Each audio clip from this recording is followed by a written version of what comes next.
রোগীদের নিরাপত্তা এখন বিশ্ব স্বাস্থ্য খাতে একটি বড় আলোচনার বিষয় এবং বাংলাদেশের প্রেক্ষাপটেও কিন্তু এই প্রসঙ্গটি ক্রমশ গুরুত্বপূর্ণ হয়ে উঠছে। প্রতি বছর 17ই সেপ্টেম্বর অর্থাৎ আজকের এই দিনটিতে পালন করা হয়ে থাকে ওয়ার্ল্ড পেশেন্ট সেফটি ডে। আজ আমরা আলোচনা করব বাংলাদেশের প্রেক্ষাপটে রোগীদের নিরাপত্তার চ্যালেঞ্জ কী এবং উন্নত দেশগুলোতে আসলে এই পরিস্থিতিটা কতটুকু, অর্থাৎ রোগীদের নিরাপত্তার বিষয়টিকে কতটুকু গুরুত্বপূর্ণভাবে দেখা হয়ে থাকে এবং ভবিষ্যতে আমরা রোগীদের নিরাপত্তার বিষয়টিকে কতটুকু আমরা অগ্রগতির দিকে নিয়ে যেতে পারবো, সেই বিষয়গুলো আজ আমরা বিস্তারিত আলোচনা করার চেষ্টা করব। সুপ্রিয় দর্শক, আপনাদের সবাইকে আমন্ত্রণ জানাচ্ছে এখন টিভি নিয়মিত আয়োজন আরোগ্য নিকেতনে। আপনাদের সাথে রয়েছে আমি নুসরাত জাহান দীপা। দর্শক, আমাদের আজকের আলোচ্য বিষয় হচ্ছে পেশেন্ট সেফটি। আর এই পেশেন্ট সেফটি বিষয়টি নিয়ে কথা বলার জন্য আজ আমাদের সঙ্গে স্টুডিওতে উপস্থিত রয়েছেন বাংলাদেশের স্বনামধন্য একজন চিকিৎসক। আমাদের সঙ্গে রয়েছেন প্রফেসর ডক্টর কাজী তারিকুল ইসলাম, অধ্যাপক medicine, popular medical college and hospital. Sir, আপনাকে স্বাগত জানাচ্ছি আমাদের আজকের অনুষ্ঠানে। আপনাকে অনেক ধন্যবাদ। স্যার, যেমনটি বলছিলাম যে আমাদের আজকের আলোচ্য বিষয় হচ্ছে পেশেন্ট সেফটি এবং আজ 17ই সেপ্টেম্বর ওয়ার্ল্ড পেশেন্ট সেফটি দিবস। এই দিবসটি উপলক্ষে আপনার কাছে একটু জানবো যে প্রতি বছর এই যে দিবসটি পালন করা হয়ে থাকে, এর মূল উদ্দেশ্যটা আসলে কি? দেখুন, আলোচনার শুরুতেই আপনি যেটা বলেছেন যে পেশেন্ট সেফটি, রোগীদের নিরাপত্তা, সারা পৃথিবীতেই মানুষ জীবন, এটা তো একটা ইন্টিগ্রাল পার্ট। আর যখন রোগবালাই হয় তখন তো চিকিৎসক এবং রোগী এদের একে অপরের যে সম্পর্কটি, এই জায়গাটায় যদি নিরাপত্তা না থাকে তাহলে কিন্তু আমরা সে জায়গায় পিছিয়ে পড়ব। তো এবারের যে প্রতিপাদ্য বিষয়, এটা শিশুদেরকে নিয়ে বলা হয়েছে এবং খুবই ভালো খবর যেটা, সেটা হচ্ছে যে শিশুটি জন্ম নিল এবং যে শিশুটির বয়স এখন আমরা বলি যে ইনফ্যান্ট 1 বছর পর্যন্ত, চাইল্ডহুড 5 বছর পর্যন্ত, এদেরকে এবার বিশেষ যত্ন নেওয়ার জন্য, তাদের সেফটির জন্য, তাদের নিরাপত্তার জন্য এবার স্লোগানটি বা থিমটি হচ্ছে এটি। আচ্ছা, তবুও আমাদের আলোচনায় যদি আমরা শিশুর বাইরেও চলে আসতে পারি ভালো হবে, কেননা এটা শুধুমাত্র শিশুদের বিষয় নয়। এটা আমরা অ্যাজ এ হোল চেষ্টা করব যে রোগী এবং চিকিৎসক এবং আমাদের চিকিৎসা ব্যবস্থা, এটা নিয়ে যদি আমরা আলোচনা করতে পারি তাহলে আমাদের দেশ, উন্নত দেশ, আশেপাশের দেশ এবং দেশে দেশে যে পার্থক্য সেটা কেন হয় সেগুলো নিয়ে আমরা কথা বলতে চাই। আপনি যেহেতু উন্নত দেশগুলোর কথা বলছেন, অর্থাৎ আমাদের দেশের বাইরে যে দেশগুলো রয়েছে তাদের কথা বলছেন, তারই প্রসঙ্গে আমি একটু জানতে চাই যে ডেভেলপ কান্ট্রি যারা রয়েছে তাদের যে পেশেন্ট সেফটি তারা আসলে কিভাবে এনশিওর করে থাকে এবং আমরা বাংলাদেশে যে পেশেন্ট সেফটিটা দিচ্ছি সেটার সাথে আসলে তুলনা করলে আমরা কতটুকু পিছিয়ে রয়েছে বা কতটুকু আমরা আসলে তাদের কাছ থেকে শিখতে পারি? ওয়েল, এটা তো একটা খুবই সুন্দর প্রশ্ন এবং এটা অনেক ব্যাপ্তি নিয়ে বলা যায়। আমি তারপরে সামারাইজ করার চেষ্টা করছি। যেমন ধরুন যে প্রত্যেকটা দেশের আলাদা বাজেট আছে হেলথের জন্য। আমি বলছি যে আমি রোগীর নিরাপত্তার জন্য আমার প্রথমে চিকিৎসকের জ্ঞান, সেটা পরিমাপ করার একটা বিষয় আছে। চিকিৎসক ভুল করতে পারেন, সেটাও পরিমাপ করার জন্য একটা বোর্ড বা বডি আছে। আর আমরা পেশেন্টকে যে সার্ভিসটা দিতে চাই তার নিরাপত্তার জন্য, তাকে চিকিৎসা দেওয়ার থেকে শুরু করে এভরিথিং, সেখানে বাজেট একটা বিশাল বড় ইস্যু। এখন আপনাকে একটা উদাহরণ যদি দেই তাহলে আমার মনে হয় যারা শুনছেন, দর্শক শ্রোতা, তাদের জন্য উপকার হবে। বাংলাদেশে জিডিপি বা আমরা যেটাকে মাথাপিছু গড় আয় বলি, জিডিপির 1% নিচে হচ্ছে আমাদের হেলথ পার ক্যাপিটা, জন প্রতি। এইটা যদি আপনি পাশের দেশে ভারতে যান, সেখানে হয়তো এখানে 1.5 বা 2%। আপনি আরেকটু দূরে চলে যান আরও অন্য দেশে, কোনো দেশে 8%, আমেরিকার মতো জায়গায় এটা প্রায় 15 থেকে 17%। মানে আপনি কল্পনা করুন যে এই হেলথ বাজেটটা কিন্তু একটা ইম্পর্টেন্ট, এর ইম্প্যাক্টটা কিন্তু আলটিমেটলি আমার রুগীর সেফটি, নিরাপত্তা এর জন্য পড়ছে। এর বাইরে আরও অনেকগুলো ফ্যাক্টর আছে, যে ফ্যাক্টরগুলোকে আপনি উড়ে দিতে পারবেন না। সেগুলো যে অর্থ থাকলেই যে চিকিৎসা হবে তা কিন্তু না। রিসার্চ বা গবেষণা, যে চিকিৎসক চিকিৎসা দিচ্ছেন সেই চিকিৎসক কি আসলে এই চিকিৎসা দেওয়ার যোগ্যতা রাখেন কি না, তার জন্য একটা বডি থাকবে, সে বছর বা 2 বছর বা 3 বছর পর পর তাকে যাচাই করার জন্য পৃথিবীর উন্নত দেশে এটা তাকে রিসার্টিফিকেশন বলে। আমি এটা বাংলাটা বলতে পারলাম না বলে দুঃখিত। রিসার্টিফাইড করতে হবে যে ইয়েস আমি আপ টু ডেট, আমার জ্ঞান এখন ভালো, আমি অত সালে পাশ করেছিলাম কিন্তু আমি প্রতিনিয়ত চর্চা করি। এটা মেডিকেল জগতে একটা খুবই মানে অ্যাকসেপ্টেবল ইস্যু। এবং আমেরিকা বলেন, ইউকে বলেন, এখানে রিসার্টিফিকেশন ছাড়া আপনার পরবর্তী চিকিৎসা করার যে আমাদের রেজিস্ট্রেশন করতে হয় সেটা হবে না। আচ্ছা, আমাদের দেশে একবার পাশ করলে মরার আগ পর্যন্ত ওই ডাক্তার সাহেবকে আর কোনোদিন সার্টিফিকেট বা রিসার্টিফিকেশন পরীক্ষা দিতে হয় না। তাকে যাচাই করার কারো কোনো বোর্ড নাই। আমি সব জানি।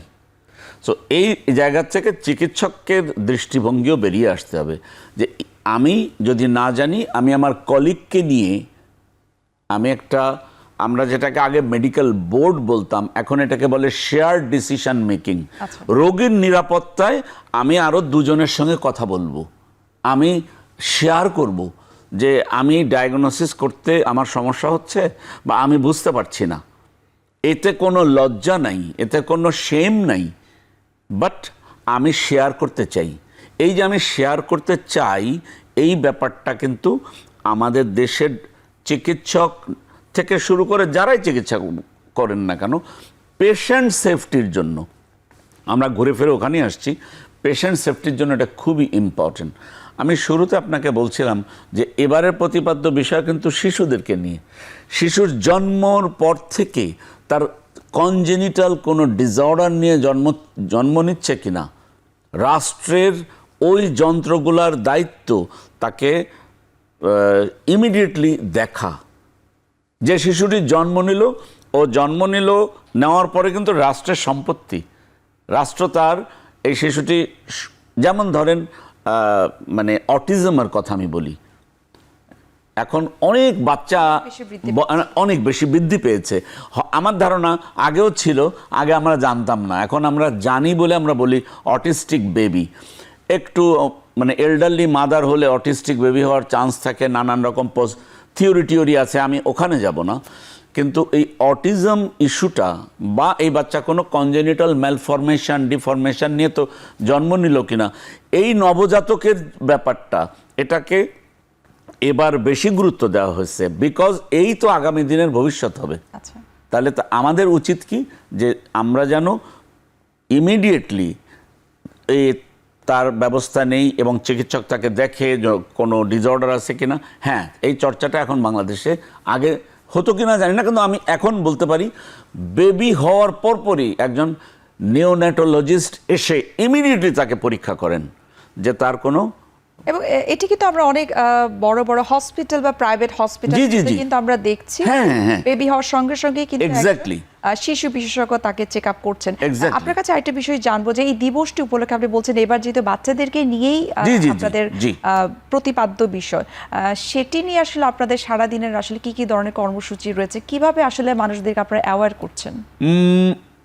এক্স্যাক্টলি, এটা পেডিয়াট্রিশিয়ান, নিওনেটোলজিস্ট, এটা ওনাদের পার্ট। আমি যেহেতু অ্যাডাল্ট ফিজিশিয়ান, স্টিল আমি মনে করি যে ডেফিনেটলি এই দিবসকে হাইলাইট করার জন্য পেশেন্টস সেফটি, আমি কিন্তু পেশেন্টস রাইট বলছি না, আমরা দুজনে যে আলোচনা করছি এটা কিন্তু রোগীর অধিকার নিয়ে কথা বলছি না, সেটা আরও অনেক বড় আলাপের বিষয়।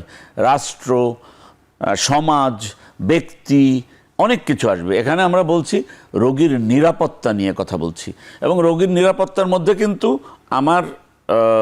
আমি একটু আগে যখন বাজেট বলছিলাম, এর ভিতরে কিন্তু আমরা যখন ছোট করে আলাপ নিয়ে আসব, তখন কিন্তু চলে আসবে রোগী, চিকিৎসক, নার্স এবং ওই সেবা দানকারী, আমরা যেটাকে বলি কেয়ার গিভার।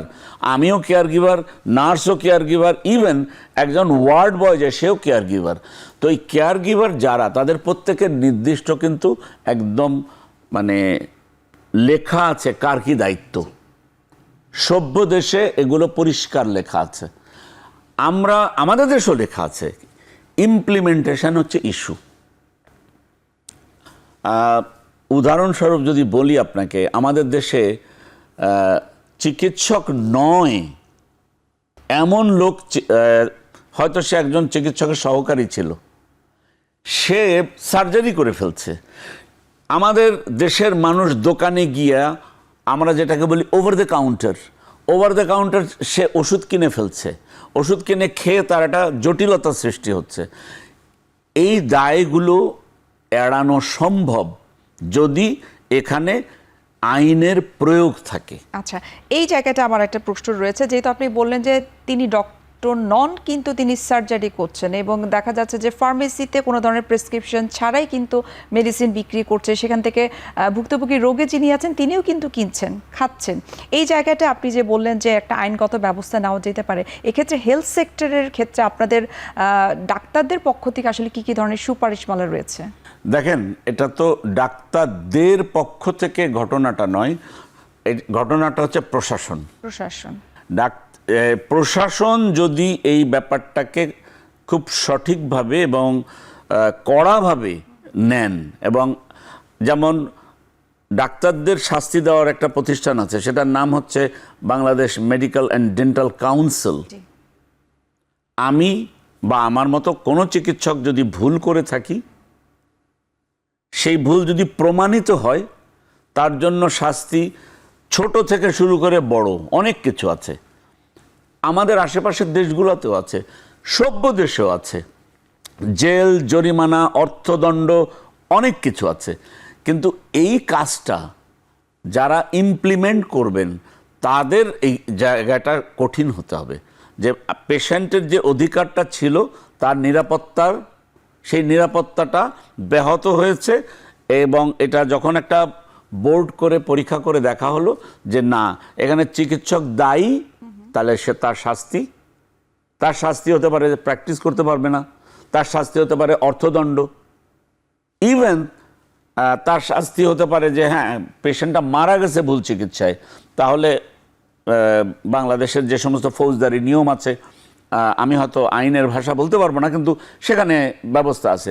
কিন্তু কিছু জায়গায় আমাদের ভুল বোঝাবুঝির কারণে দেখা যায় হাসপাতালে গোলমাল, রোগীর চিকিৎসা ঠিকমতো হয়নি, এই নিরাপত্তা নিয়ে কথা আসছে, ডাক্তারকে হাত করেই পড়িয়ে নিয়ে চলে যাওয়া হচ্ছে।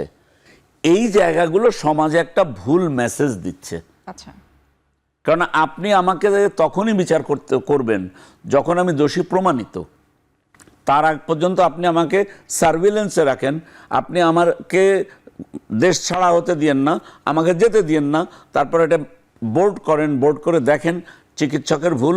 আমেরিকার মতো জায়গায় ভ্যারিয়েশন আছে বিভিন্ন তথ্যে, সর্বোচ্চ 1 লক্ষ লোক মারা যায় বছরে ভুল চিকিৎসার কারণে।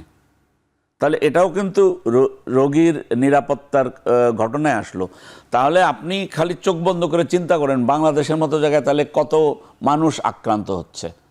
মারা যাওয়া তো দূরের কথা, আমরা এখানে ক্ষতিগ্রস্ত হচ্ছি লক্ষ লক্ষ মানুষ, কিন্তু এর কোনো ডাটা আপনি কোথাও পাবেন না, আমিও আপনাকে দিতে পারবো না। এই যে ক্ষতিগ্রস্তটা মানুষ হচ্ছেন, সেক্ষেত্রে আসলে আপনার কাছে একটু জানবো, ডাক্তারদের এক্ষেত্রে আসলে মৌলিক দায়িত্বটা আসলে কতটুকু, কিভাবে তারা এই বিষয়গুলো আসলে এড়িয়ে যেতে পারে? একদম আপনি আসল পয়েন্টটাই তুলেছেন, থ্যাংক ইউ ভেরি মাচ। যে প্রথম হচ্ছে চিকিৎসক হওয়ার আগে একটা ভালো মানুষ হওয়া। তো একটা ভালো মানুষ না হলে সে ভালো চিকিৎসক হতে পারে না। তো ভালো মানুষ হওয়ার জন্য যেটা প্রয়োজন সেটা হচ্ছে it starts from family. So পারিবারিক শিক্ষায় একটা বড় ইম্পর্টেন্ট ইস্যু। আমরা যখন মেডিকেল কলেজে ভর্তি করে যে কাউকে ডাক্তার করি, পরিবার তাকে কিভাবে মানুষ করেছে এটা তো যাচাই করি না। মেধা কি, পরীক্ষায় সে রিটেনে ভালো করছে, কোয়ালিফাই করছে, সে ডাক্তার, কিন্তু তার পার্সোনালিটি কেমন। তারপরে মেডিকেল শিক্ষা, 5 বছর যখন মেডিকেল শিক্ষা এবং 1 বছর তার শিক্ষানবিশ চিকিৎসক মানে ইন্টার্নশিপ, এই পিরিয়ডে সে কি শিখেছে, তাকে মানবিক গুণাবলী শেখানো কি হয়েছে, ডক্টর পেশেন্ট রিলেশনশিপ এটা কি শেখানো হয়েছে। হ্যাঁ, ইদানিংকালে এটা কোর্স কারিকুলামে আসছে, ইদানিংকালে পড়ানো হচ্ছে। আমি যখন ডাক্তারি পড়েছি 50 বছর আগে ফর এক্সাম্পল, তখন আমাকে তো আর কেউ এটা শেখায়নি, কিন্তু আমরা এটা জেনে পরে নিজে যখন মনে করেছি যে এটা আসলে জানা দরকার, তখন আমরা এটা নিজেরা জানার চেষ্টা করেছি। তাহলে 1 নম্বর হচ্ছে ওই মানুষটির মধ্যে এমপ্যাথি, সহমর্মিতা থাকতে হবে। আমি যে চিকিৎসা করছেন তাকে এই কথাটা বলতে হবে যে আপনার রোগ এই, রোগীকে বলতে পারেন, রোগীর লোককে বলতে পারেন, তাদের রিলেটিভদেরকে নিয়ে জাস্ট মেক এ মিটিং যে এটা একটা জটিল অসুখ, তার নিরাপত্তার সাথে আমি আপনাকে এই ব্রেকিং ব্যাড নিউজটা জানালাম, এই রোগ ভালো হবে না, কিন্তু পেশেন্ট সাফার করবে, বেঁচে থাকবে, অথবা এই রোগ ভালো হবে না, পেশেন্ট মারা যাবে, এটা ক্যান্সার, এটা ছড়িয়ে পড়েছে অলরেডি।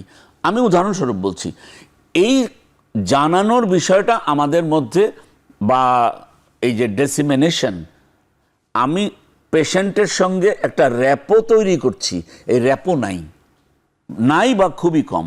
তবে আমি ইদানিং বলবো, ইদানিংকালে চিকিৎসকরা আগের তুলনায় মাচ বেটার পেশেন্টকে ব্রেকিং ব্যাড নিউজ অথবা তার সঙ্গে সম্মান করা, পেশেন্টকে রেসপেক্ট করা। আমরা বলি কাউন্সিলিংটা তো অনেক কাউন্সিলিং, আমি এই কাউন্সিলিং এর ভাষাটাই আমি এভাবে বলছিলাম, পেশেন্টকে সম্মান করা, পেশেন্টকে লোককে নিয়ে আলাদাভাবে কথা বলা, এইটা হচ্ছে রোগীর নিরাপত্তার 1 নম্বর চাবিকাঠি। আচ্ছা, আপনি মানুষ, আমিও মানুষ, আমি মানে মেডিকেল শিক্ষায় শিক্ষিত, সো আমি জানি যে এই রোগটার নাম এই রোগটার কোর্স এটা আলটিমেটলি পেশেন্টটাকে মৃত্যুর দিকে নিয়ে যাবে, এটা পেশেন্টটাকে ভালো করে নিয়ে আসবে।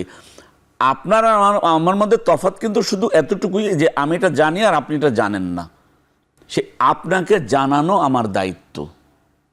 আমার এই দায়িত্বটা আমি যদি সঠিকভাবে পালন না করি, তাহলে হচ্ছে আমাদের মধ্যে যে ভুল বোঝাবুঝিটা হয়, নিরাপত্তা নিয়ে যে প্রশ্নটা আসে, সেই জিনিসটা আসছে।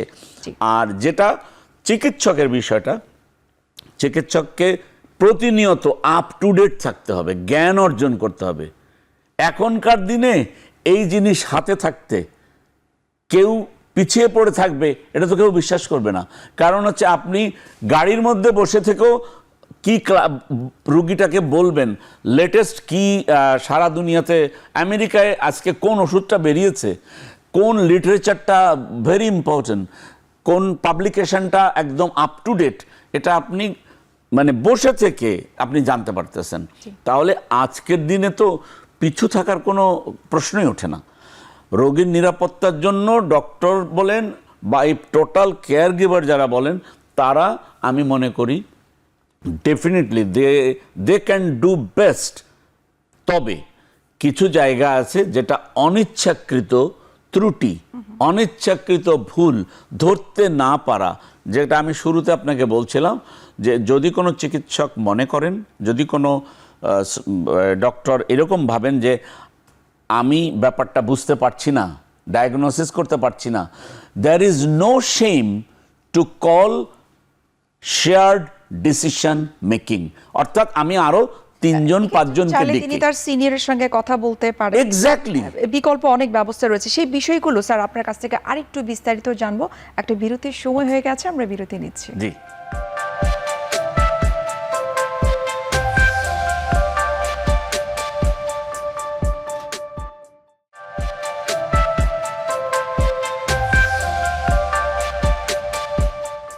স্যার, বিরতির আগে আমরা কথা বলছিলাম, আপনি যেমনটি বলছিলেন যে অনেক ক্ষেত্রে কোনো একটা রোগ হয়তো ডায়াগনোসিস করা সম্ভব হচ্ছে না, ট্রিটমেন্ট করা সম্ভব হচ্ছে না, সেই ডাক্তারের পক্ষে আপনি বলছিলেন যে সেক্ষেত্রে সিনিয়র কোনো ডাক্তারের সাথে পরামর্শ করতে পারেন বা অন্য কাউকে রেফার করতে কলিগস, সেই বিষয়টা যদি আরেকটু বলতেন আমাদেরকে, সেক্ষেত্রে আসলে করণীয় কি? নো, এটা এখন আমরা প্রায়শই করি এবং অবশ্যই এটার পেশেন্ট সেফটির জন্য এটা একটা খুবই ইম্পর্টেন্ট স্টেপ বা জায়গা, যে মেডিকেল বোর্ড, যেটা আপনারা সচরাচর শোনেন যে অমুক হাসপাতালে ভর্তি হয়েছে, ওটার জন্য মেডিকেল বোর্ড হয়েছে, 5 জন ডাক্তার আসছেন। যেমন ধরেন, আপনাকে একটা উদাহরণ দেই, তাহলে দর্শক শ্রোতা আপনারাও বুঝতে পারবেন যে একটা আমি প্রতিনিয়ত, আমি একদম ডে টু ডে লাইফ নিয়ে আপনাদের সাথে কথা বলছি। প্রতিনিয়ত আমরা একটা 60-70 বছরের মানে বয়স্ক একটা মানুষকে পেলাম, যার ব্লাড প্রেশার আছে, ডায়াবেটিস আছে, কিডনি ফেলিওর আছে, ইসকেমিক হার্ট ডিজিজ আছে, এরকম একটা কমপ্লিকেটেড পেশেন্ট, যার জন্য দেখা যাচ্ছে যে মানে টোটাল ইন্টিগ্রেটেড, আমি যেটাকে বলতে চাই ইন্টিগ্রেটেড, তার যে চিকিৎসাটা দেওয়া দরকার, সেই কম্প্রিহেন্সিভ চিকিৎসার জন্য আমাকে একজন নেফ্রোলজিস্ট, কিডনি বিশেষজ্ঞ, একজন কার্ডিওলজিস্ট, হৃদরোগ, হয়তো তার নিউরোলজিক্যাল প্রবলেম আছে, এবং ইন্টারনাল মেডিসিন, সবাই মিলে বসে, এমন নয় যে প্রত্যেকে একটা রোগী সম্পর্কে, একসময় আমরা জানতাম যে চিকিৎসক মানে বিধাতা, এরকম একটা ধারণা, আমি 50 ইয়ার্স আগের কথা বলছি, যে উনি আমার বিধাতা, ওনার কাছে গেলে আমি ভালো হয়ে যাব। এখন সেই জিনিসটা কিন্তু নাই, এখন না, অনেক বছর আগে থেকেই নাই। বাট এই শেয়ার ডিসিশন মেকিংয়ে যে মেডিকেল বোর্ড হয়, সেখানে সুচিন্তিতভাবে বেস্ট পসিবল ট্রিটমেন্ট দেওয়ার চেষ্টা করা হয়। I repeat, best possible treatment. এই বেস্ট পসিবল ট্রিটমেন্ট দিতে গিয়ে আমরা যদি কখনো মনে করি যে এর পরেও পেশেন্ট খারাপ হতে পারে, তাহলে পেশেন্টের লোককে ওই মেডিকেল বোর্ড থেকে তার লোকের সঙ্গে কথা আমরা বলি। We are doing it very regularly, যে দেখেন ওনার আগে এরকম ছিলেন, এখন উনি অনেক খারাপ, ওনার নিরাপত্তার জন্যই আমরা বলছি, উনি কিন্তু এই অবস্থায় আরও কিছুদিন সাফার করবে, এই এক ধরনের হতে পারে, উনি কিন্তু এখান থেকে ফেরার সম্ভাবনা খুবই কম। আবার এটাও হতে পারে যে আমরা যা দেখেছিলাম উনি আগের চেয়ে তার চেয়ে অনেক ভালো, আশা করা যায় ওনাকে আর 5 দিনের মধ্যে হাসপাতাল থেকে ছুটি দেওয়া যেতে পারে। এটা একটি ব্যক্তি যদি কখনো মনে করেন যে আমি এই রেসপন্সিবিলিটি নিয়ে পেশেন্টের জন্য ঝুঁকিপূর্ণ করব না, তার নিরাপত্তার জন্য I should make medical board. এবং এই শেয়ার ডিসিশন মেকিং সারা পৃথিবীতে এখন গ্লোবালি মোস্ট অ্যাকসেপ্টেবল একটা ইস্যু। বাংলাদেশেও কিন্তু আসলে এই প্র্যাকটিসটা, ইয়েস, উই আর ডুইং, আমরা করছি প্রতিনিয়ত। এবং এটাতে যেটা রুগীদের লাভ হচ্ছে, পেশেন্টের যারা আত্মীয় স্বজন, তারা অন্তত এটা বুঝছেন যে আমার রুগী নিগৃহীত নয়, তাকে সবাই দেখছেন। এখানে যে জিনিসটা আসে, আপনাকে আমি জানাতে চাই নুসরাত, যে দেখেন এখানে কিন্তু অর্থের একটা বিশাল বড় ইস্যু আছে। বাংলাদেশের যে স্বাস্থ্য খাত, সেখানে যে বাজেট, আবার সেই পুরাতন কথায় আসছি, সরকারি হাসপাতালেও কিন্তু মেডিকেল বোর্ড হয়। সরকারি হাসপাতালে খরচ কম, কিন্তু বেসরকারি হাসপাতালে এই মেডিকেল বোর্ড একটা রোগীর থাকা, সে ফর এক্সাম্পল আইসিইউ বা এইচডিইউ, হিউজ খরচ। এটা আরও সহজলভ্য, সবার জন্য হওয়া উচিত। তার জন্য আমি নীতি নির্ধারক নই, কিন্তু নীতি নির্ধারকরা এটাকে লো সেট করতে যা যা প্রয়োজন সেটা করতে পারেন। কিন্তু নিশ্চয়ই আপনাদের কিছু প্রত্যাশা রয়েছে, নিশ্চয়ই আপনাদের অ্যাসোসিয়েশন থেকে কিছু না কিছু সুপারিশমালা থাকে, সেই দিক থেকে আসলে দেখেন, আপনি খুবই মানে চমৎকার কথা বলছেন। সুপারিশমালা তো অবশ্যই টাইম টু টাইম দেওয়া হয়, সরকারকে বলা হয়, যারা মানে ধরেন director general of health service, ministry of health, যারা লুক আফটার করেন, আমি মানে একটা দুটো নাম নিলাম, এভরিবডি, সবাই জানেন, ইভেন নার্সিং, সব জায়গায় সুপারিশমালা দেওয়া আছে, this is the best, this is the best.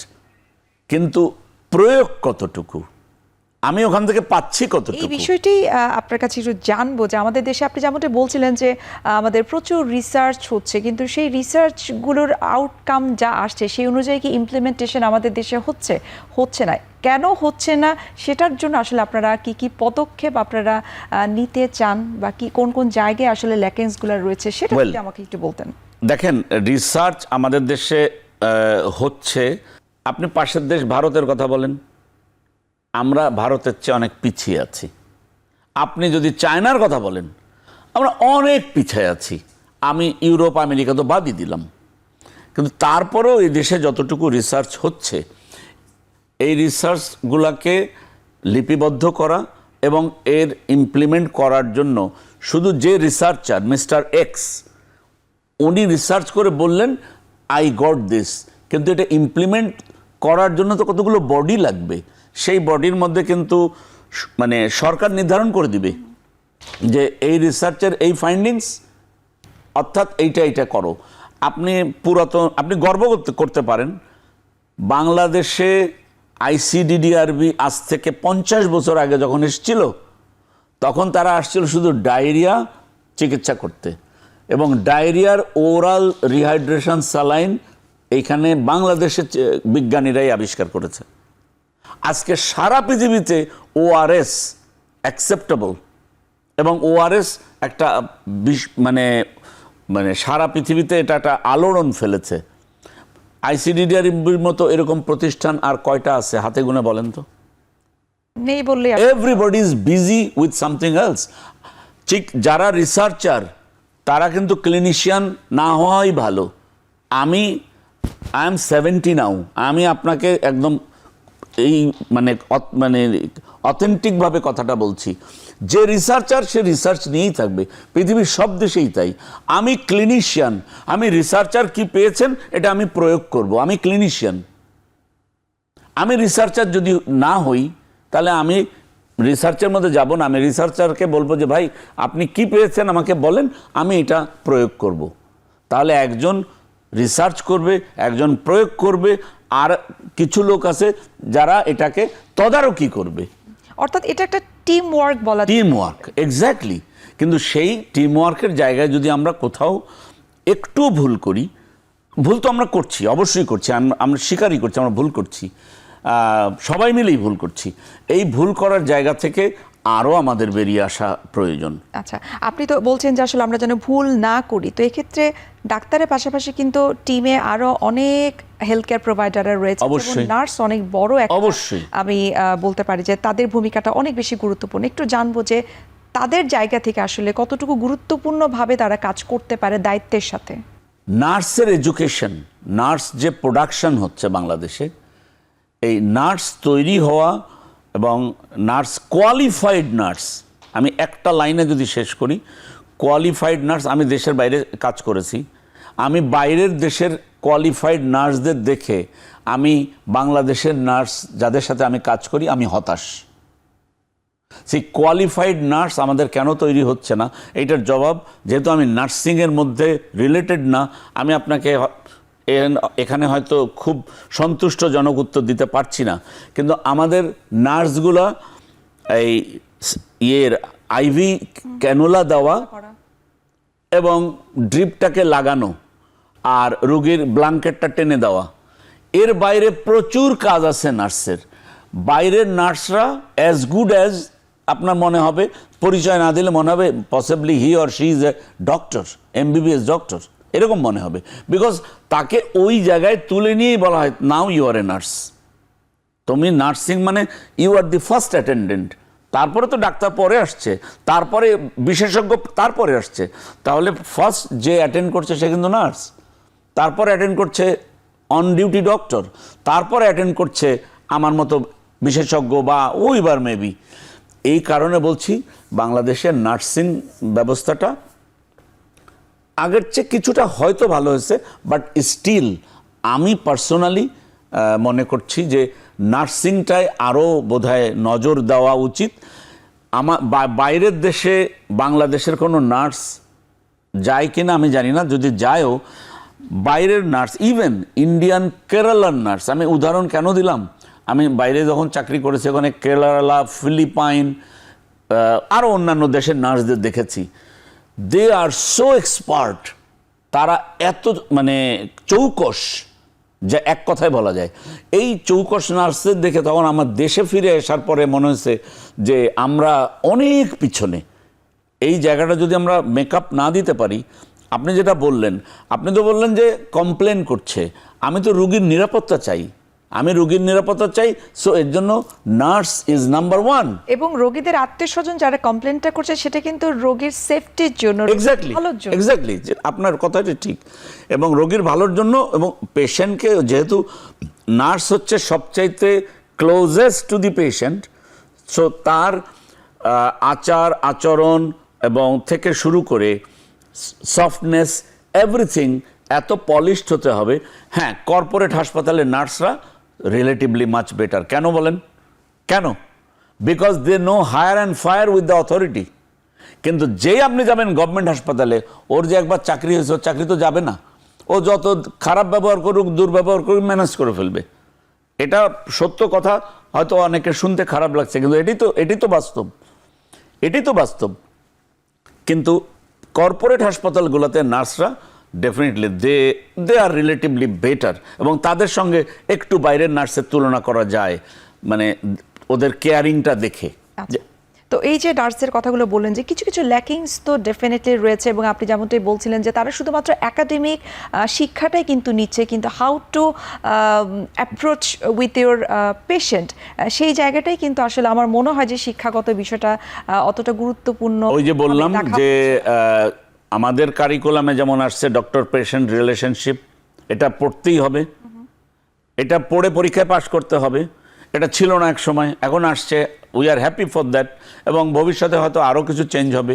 নার্সদেরও নিশ্চয় আছে, আমি কারিকুলাম জানি না, আমার মন্তব্য করা সঠিক হবে না। তাদেরও নিশ্চয় যে পেশেন্টকে তুমি কিভাবে হ্যান্ডেল করবে, তোমাকে এই জিনিসগুলো কিন্তু মাস্ট। তো এটা নিশ্চয় তাদের বলা হয়। করে কি করে না, দ্যাট ইজ ডিফারেন্ট।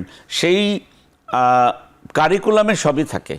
পাশাপাশি আমরা যদি বলি যে হেলথ কেয়ার প্রোভাইডার আরো অনেক কিন্তু রয়েছে হসপিটালের, যে ল্যাবরেটরিতে যিনি কাজ করছেন, ওয়ার্ড বয় যিনি আছেন, যিনি কাজ করছেন, তাদেরও ভূমিকা রয়েছে।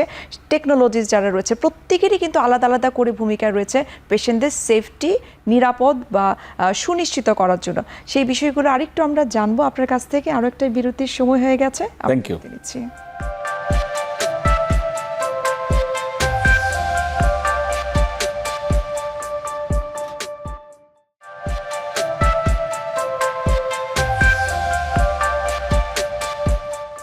বিরতির আগে আমরা কথা বলছিলাম যে ডাক্তারদের ভূমিকাটা আসলে কতটুকু, অর্থাৎ মৌলিক দায়িত্ব কি, আপনি নার্সদের ভূমিকার কথাও কিন্তু বললেন। সেই সাথে কিন্তু যেহেতু আমরা বারবার বলছি যে পেশেন্ট সেফটির ক্ষেত্রে টিম ওয়ার্ক অনেক বেশি গুরুত্বপূর্ণ। ডাক্তার, নার্স, সেই সাথে কিন্তু হেলথ কেয়ার প্রোভাইডার অনেকে রয়েছে, যেমন টেকনোলজিস্ট, ল্যাবরেটরিতে যারা কাজ করে, তাদেরও নিশ্চয়ই পেশেন্ট সেফটির বিষয়ে আসলে নজর দেওয়া উচিত। দে আর অলসো টিম মেম্বার, তারাও তো এই টিমের একটা অংশ। মানে স্টার্টিং ফ্রম বিশেষজ্ঞ চিকিৎসক থেকে শুরু করে একজন জেনিটার, মানে যে সোয়াব করতেছে, প্রত্যেকেরই কিন্তু নিজস্ব ভূমিকা আছে। আপনি কাউকে ছোট করে দেখতে পারবেন না, প্রত্যেকেই কিন্তু পেশেন্টের সেফটির জন্য আলাদা আলাদা রোল প্লে করে থাকে। আপনি যেটা বলছিলেন যে ওয়ার্ড বয় বা টেকনিশিয়ান বা জেনিটার, সুইপার, হুইভার মেবি, আমরা দু একটা মানে কথা উদাহরণ যদি দেই তাহলে আপনি বুঝবেন যে উচিত যেটা করা। ধরেন একজনের, এখন ডেঙ্গু সিজন চলছে, ডেঙ্গু রুগী আমাদের ওয়ার্ডে ভর্তি, প্লেটলেট অনেক কমে গিয়েছে, রক্তক্ষরণের প্রবণতাটা অনেক বেশি। সেক্ষেত্রে ধরেন এখান থেকে ব্লাড টানা হলো, টানার পর ব্লাড টেনে উনি একটা লিকোপ্লাস্ট লাগিয়ে দিয়ে চলে গেলেন। নার্সের কাজ কিন্তু যে টেকনিশিয়ানটাকে বলা যে এই পেশেন্টের ব্লাডের প্লেটলেট কাউন্ট খুবই কম, তাহলে এখানে টিম ওয়ার্কের যিনি টিম ম্যানেজার অথবা যে ওয়ার্কিং ডক্টর, ডিউটি ডক্টর, সে প্রত্যেকের কিন্তু একটা দায়িত্ব যে এই ব্লাড ড্রর পরে অ্যাটলিস্ট এখানে 5 মিনিট চেপে ধরে রাখবে। সেটা রুগীর লোক হতে পারে, nurse is busy, somebody else হতে পারে, অথবা রুগীকে বলতে হবে আপনি কিন্তু 10 মিনিটের আগে হাতটাকে সোজা করবেন না। ব্লাড ড্র করে নিয়ে চলে যাওয়ার পরে দেখা গেল এখান থেকে এক্সট্রাভ্যাসেশন বলে, মানে লিকিং হয়ে আস্তে আস্তে আস্তে আস্তে করে রক্তক্ষরণ হয়েছে, রাইট? এটা কিন্তু নিরাপত্তার একটা ইম্পর্টেন্ট জায়গা। আপনার এক ধরনের নেগলিজেন্সি, খুব ছোট, কিন্তু উদাহরণটা কেন বললাম যে এটা কিন্তু দিব্যি তাকে প্রিভেন্ট করা যেত। এটা কিন্তু প্রিভেন্টেবল। কিছু আছে প্রিভেন্টেবল না, আমি শত চেষ্টা করলেও পারবো না, কিন্তু এটা কিন্তু প্রিভেন্টেবল। এটা যেমন একটা উদাহরণ। টেকনিশিয়ান ব্লাড ড্র করলেন, ফর এক্সাম্পল নিডল দিয়ে যখন পুশ করেন যে ব্লাডটা, ফর এক্সাম্পল আমি একটা উদাহরণ দিই, ইলেকট্রোলাইট, আমরা প্রায় সিরাম ইলেকট্রোলাইট করি। ইলেকট্রোলাইটে দেখা গেল পটাশিয়াম একটা কম্পোনেন্ট, এটা যে নর্মাল রেঞ্জ তার চেয়ে বেশ চোখে পড়ার মতো অনেক বেশি আসছে। Why it is so high? Patient তো কিডনি ডিজিজের রোগী না, স্বাভাবিক কারণে চিকিৎসক কিন্তু এটা অ্যাকসেপ্ট করবে না, বলবে যে এটা স্পিউরিয়াস বলে, অর্থাৎ কোনো না কোনো কারণে একটা ভুল হচ্ছে। আচ্ছা, সো ক্রস চেক ইট। তাহলে প্রথম কাজ কার? Technician should do it. যে এত বেশি আসছে, ইভেন যে ডক্টর সিগনেচার করবেন তিনি বলবেন যে আচ্ছা আমি যেটা দেখছি এটা পটাশিয়াম 7 আসছে, এই পেশেন্ট কি কিডনি ফেলিওর পেশেন্ট? বললো যে না, উনি কিডনি ফেলিওর পেশেন্ট তো না। তাহলে এটা রিচেক করো তো। এই যে ছোট ইস্যু, আমার মনে হয় এই জায়গাটার ক্ষেত্রে আমাদের কিছুটা গ্যাপ রয়েছে। যে আপনি বলছেন যে যিনি টেকনিশিয়ান এবং যিনি সাইন করলো রিপোর্টটা, এখন তো সাইন নাই, তিনি জাস্ট রিপোর্টটা তৈরি করে ডক্টরের কাছে পাঠিয়ে দিল বা সেটি রোগীর কাছে দিয়ে দিল। কিন্তু আপনি যেমনটি বললেন যে এটাকে রিচেক করার ব্যবস্থা আছে কিনা, অনেকে রিচেক করছে না। না আপনি এখন তো সাইনই নেই, এখন তো সব ইলেকট্রনিক। উনি জানেনই না যে উনি কোনটা দেখে সই করছেন অথবা না দেখে সই করছেন, because all are electronic signature. So original সিগনেচারের কোনো কোশ্চেনই এখন নাই। এক্ষেত্রে নিশ্চয়ই প্যাথোলজিস্টের ভূমিকাটা অনেক বেশি গুরুত্বপূর্ণ। ডেফিনেটলি উইদাউট এনি ইনফরমেশন কোনো রিপোর্ট করতে পাঠানো, এটা কোনো প্র্যাকটিস নেই শুধু বাংলাদেশে। আমরা যেটা দেখি, আপনি যদি একটা ইয়ের নাম শুনছেন না যে গলার এখান থেকে এফএনএসি করে, শুনছেন তো নামটা? এই এফএনএসি করার সময় বলতে হবে যে আমি এই রুগীটার টিবি মনে করছি, লিম্ফোমা মনে করছি বা সাম এলস মনে করছি, কেননা তার এই কদিনের জ্বর আছে, এই জায়গাটা ফুলেছে, খুব বেশি ব্যথা ট্যাথা নাই, তার ওজন কমে যাচ্ছে। এই তথ্যটা দেওয়া 100% কর্তব্য ডক্টরের। সেই ডক্টর প্রাইভেট চেম্বারের হোক, হাসপাতালের হোক, সিনিয়র ডক্টর হোক, জুনিয়র ডক্টর হোক, এটা দিতে হবে। কিন্তু আমরা দেই না। এই জান একটা এফএনএসি করে নিয়ে আসেন। ওই ডক্টর সাহেব কিন্তু একদম ব্লাইন্ড, যিনি এটা করছেন, উনি যখন রুগীর কাছ থেকে খোঁচায় খোঁচায় জিজ্ঞেস করতে থাকে। তাহলে আমি রুগীর নিরাপত্তায় দেখেন 2-3 জন ইনভলভ, কেউ 30% তার নিরাপত্তার জন্য দায়ী, কেউ আরও 30%, কেউ আরও 40%। আচ্ছা, এই ক্ষেত্রে আপনার কাছে জানবো যে আপনি বললেন যে কোন কোন জায়গায় আসলে আমাদের আরও ইমপ্রুভ করা উচিত। তার পাশাপাশি আরও কিছু ভুল কিন্তু হয়ে থাকে, সেটি হয়তো ডাক্তারদের তরফ থেকে, যেমন কিছু ভুল ডোজিং যেটির জন্য পেশেন্ট সাফার করে, এবং কিছু কিছু ক্ষেত্রে কিন্তু যে রোগী ভুল ডোজিংয়ের কারণে তিনি কষ্ট পাচ্ছেন বা অসুস্থতাটা আরেকটু বেড়ে গেছে, সেক্ষেত্রে তিনি কী ধরনের আসলে প্রশাসনিক সহায়তাটা পেতে পারেন এবং সেই ডাক্তারের কতটুকু সতর্কতার সাথে আসলে ঔষধ দেওয়া উচিত বলে আপনার মনে হয়? আমি আপনার প্রশ্নটা তো এভরিডে লাইফে আমি দেখি, এভরিডে প্রতিদিনই ভুল dosing, under dosing, over dosing. ভুল ডোজিংকে কিন্তু আমি 2 ধরনের বলছি, আন্ডার ডোজিং এবং বেশি খাওয়া, ওভার ডোজিং। এখন এডুকেশন এটা বড় জিনিস। আপনি পেশেন্টকে চিকিৎসা দিয়ে দিলেন, আমি ফর এক্সাম্পল একটা মিস্টার এক্সকে চিকিৎসা দিয়ে দিলাম, উনি দোকানে নিয়ে যে দেখালেন দোকানদারকে যে দেখেন কোথার থেকে শুরু, দোকানদারকে বলছে এই যে ডাক্তার সাহেব চিকিৎসাটা ঠিক আছে না, ইট স্টার্টস ফ্রম দেয়ার। তখন দোকানদার মানে কিন্তু ফার্মাসিস্টও না, ও শুনে শুনে দোকানদার, মানে ও ওষুধ দিতে দিতে সে ফার্মাসিস্ট হয়ে গেছে। ও তখন বলল যে আরে আপনার ব্লাড প্রেশার তো এখন 120/70, ভালোই আছে, আর ওষুধ খেতে হবে না। লেসন, এটা তো মানে আমি বলবো ডেলি সোপ, এভরিডে পাচ্ছি। বন্ধ করছেন কেন? বলে ওই যে আমাদের ওই ইয়ে এলাকার যে ডাক্তার, এলাকার ডাক্তার মানে বলে যে দোকানদার যে ডাক্তার, ও কিন্তু ওর কাছে ডাক্তার। তাহলে এডুকেশনটা কতখানি যে ওকে ডাক্তার মনে করছে, ও তাকে ওষুধও বন্ধ করে দিয়েছে, আন্ডার ডোজিং করে দিয়েছে। আমি চলে যাচ্ছি কিন্তু অন্য জায়গায়, যে এই যে ডোজ বন্ধ করলো তখন ব্লাড প্রেশার শুট আপ করে ধরেন 200/120 এরকম হয়ে গেল। ইভেন ওর থেকে একটা স্ট্রোক হতে পারে, একটা হার্ট অ্যাটাক হতে পারে, এনিথিং ক্যান হ্যাপেন। এবং বাংলাদেশে কিন্তু এই বিষয়টা অনেক বেশি দেখা টু যায়। মাচ। এটার একটু যদি ফ্ল্যাশব্যাকে যাই তাহলে এরকম যে চিকিৎসক যখন বলে দিচ্ছেন দেখেন এই ওষুধ আপনাকে আজীবন খেতে হবে, ব্লাড প্রেশারের ওষুধ মৃত্যুর আগের দিন পর্যন্ত খেতে হবে, কারণ প্রেশারের ওষুধ খেলে প্রেশারটা কন্ট্রোল থাকবে। এই কাউন্সেলিংটা করে দেওয়া হয়। হয়তো কেউ সময়ের অভাবে, অনেক রুগী দেখেন তাড়াহুড়া করে খান খান, এটা চলবে চলবে চলবে লেখা থাকে। রুগী ভাবে যে ডাক্তার তাড়াহুড়ায় লিখেছে চলবে, আমার এটা এখন তো ভালো আছে, এখন না খেলেও চলবে। পেশেন্ট সেফটির ক্ষেত্রে শুধুমাত্র ডাক্তার, নার্স, টেকনোলজিস্ট যারা রয়েছে বা হেলথ কেয়ার প্রোভাইডার যারা রয়েছে তারা শুধুমাত্র দায়ী নয়, তাদের সাথে কিন্তু রোগী এবং রোগীর আত্মীয় স্বজন, even why you are not blaming the so called pharmacist in the দোকানদার। আচ্ছা, যার কোনো বিদ্যা নাই, সার্টিফিকেট নাই, কিন্তু সে ব্লাড প্রেশার রংলি মাপছে না সঠিক মাপছে, সে বলে দিচ্ছে আরে না ভালো আছেন, ওষুধ খেতে হবে না। অর্থাৎ সার্বজনীনভাবেই সবাইকে সচেতন, এই সচেতনতার কোনো শেষ নাই। আরো বিস্তারিত আপনার কাছ থেকে এই পেশেন্ট সেফটি নিয়ে জানার চেষ্টা করব।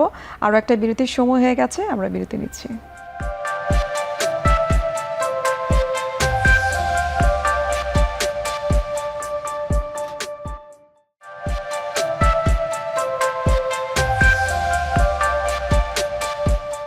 স্যার, বিরতির আগে তো আমরা কথা বলছিলাম যে আসলে পেশেন্ট সেফটিটাকে আসলে নিরাপদে রাখার জন্য এখানে ডাক্তার, নার্স, পরিবারের সদস্যদের ভূমিকা অনেক বেশি গুরুত্বপূর্ণ, এবং সেই সাথে আপনি যোগ করলেন যে ফার্মাসিস্ট যারা রয়েছে তাদের ভূমিকাটাও অনেক বেশি।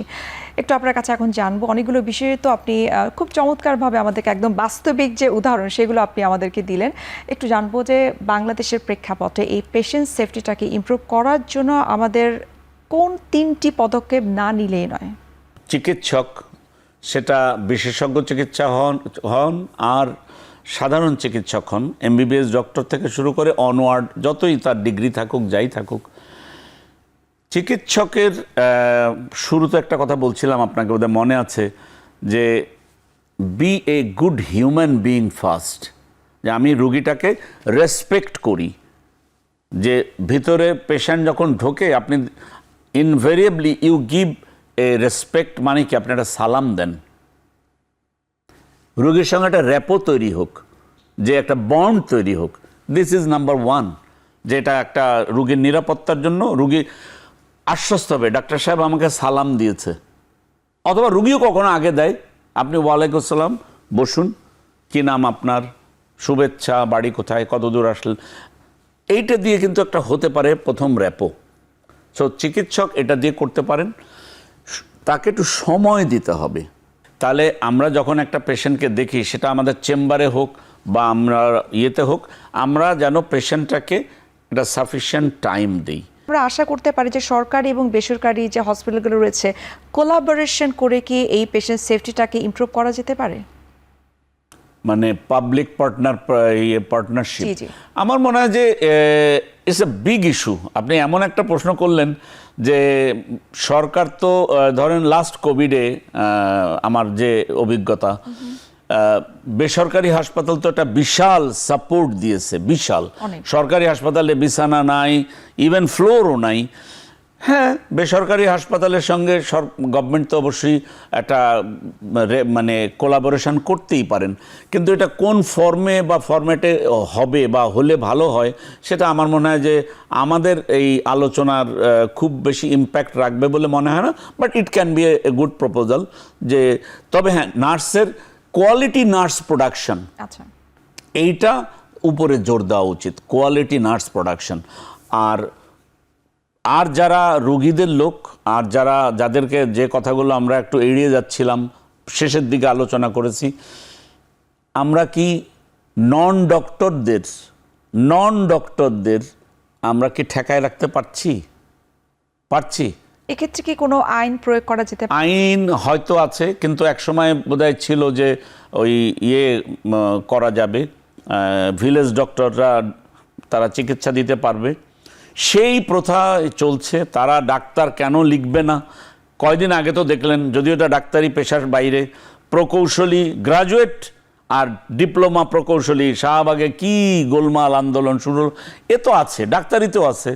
একটা হচ্ছে গ্রাজুয়েট ডক্টর, আর একটা হচ্ছে যারা ওই যে ডিপ্লোমা মেডিকেল অ্যাসিস্ট্যান্ট, ওরাও ডাক্তার লিখতে চায় নামের আগে, এবং ওরাও ডাক্তারি করতে চায়, ওরাও একদম। কিন্তু কেউ কারো সীমা, সেটার জন্য তো আইন কেউ প্রয়োগ কারো করা সীমা হয়েছে। বুঝতে চায় না ম্যাডাম, কেউ কারো সীমা বুঝতে চায় না যে আমি কতদূর পর্যন্ত যেতে পারি, এইটাই আমার লিমিট। আমি এসএসসি পাশ করে এটা করেছি, উনি এইচএসসি পাশ করে 5 বছর লেখাপড়া করে পোস্ট গ্রাজুয়েশন করছে, তো ওনার জায়গায় আমি কখনো যেতে পারবো না, এইটাই কেউ বুঝতে চায় না। So that is the issue. সবাই মনে করে যে আই নো এভরিথিং। ফিউচারে বাংলাদেশ আসলে কিভাবে সাস্টেইনেবল প্রোগ্রেসটা করতে পারে in terms of patient safety? Patient safety এখানে একটা বিরাট ইস্যু, এবং এই ইস্যুটা সাস্টেইনেবল ডেভেলপমেন্ট গোলের একটা খুবই মুখ্য ভূমিকা পালন করা উচিত। কেননা আজকে আপনি, আমাদের বয়সের তফাৎ অনেক, আমি হয়তো আপনার অনেক আগে সিক হব, রাইট? তাহলে পেশেন্ট সেফটি প্রত্যেকের জন্যই দরকার। কেননা কিছু রোগ আছে অল্প বয়সে হয়, কিছু আছে মধ্য বয়সে হয়, কিছু আছে শেষ বয়সে হয়। তা কেউ না কেউ এটাতে সাফার করবেই। তাহলে সাস্টেইনেবল ডেভেলপমেন্ট গোলে পেশেন্ট সেফটির জন্য একটা নীতিমালা প্রয়োজন। পেশেন্ট সেফটির পাশাপাশি আমি বলবো at the end of this, যারা চিকিৎসা দিবেন, নট অনলি ডক্টর থেকে শুরু করে এভরিবডি, তাদের সেফটিটাও কিন্তু একটা ইম্পর্টেন্ট ইস্যু। আচ্ছা, যেটা আপনি শুরুতে একবার বলছিলাম যে ভুল চিকিৎসা হয়েছে, ডিসিশন নিল কে? রোগীর লোক।